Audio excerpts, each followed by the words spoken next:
د افغانیو د ترویج او ثبات ساتلو لپاره د ننګرهار په هغو ټولو ولسوالیو کې چې د ډیورنډ فرضي کرښې ته ورڅیرمه پرتې دي او له لسیزو پکې پر پاکستانیو کلدارو راکړه ورکړه کېده. له دې وروسته به پکې کلداره ناچله وي او افغانۍ به په یادو ولسوالیو کې د سوداګرۍ او راکړې ورکړې لپاره کارول کېږي. مسؤلین یاد اقدام د افغانیو د ترویج او ثبات ساتلو لپاره یادوي او په خبره یې که هر څوک ترې سرغړونه وکړي له سخت قانوني چلند سره به مخامخ شي.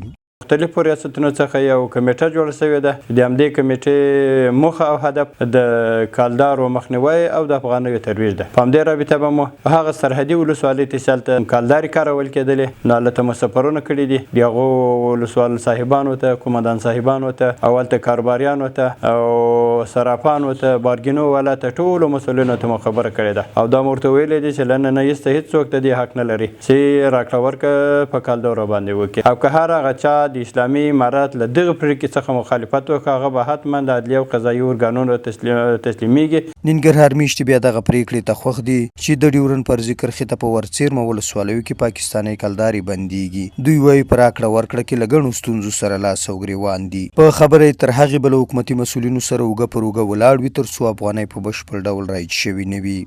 داسې وه چې څه وخت مخکې د کلدارو بندیز شو او څه وخت افغانۍ ترویج شوې وه لنډ وخت لپاره، اوس بیرته په راکړه ورکړه په کلداره باندې کېږي.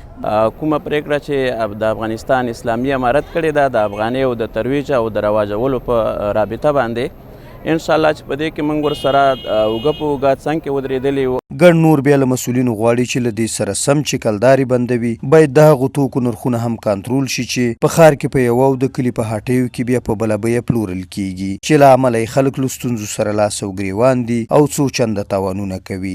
منګه د دولت سره د افغانیو په رایج کې سل په سلو کې همکار یو او باید چې زمونږ هر څه راکړه ورکړه ټوله په افغانیو باندې وشي.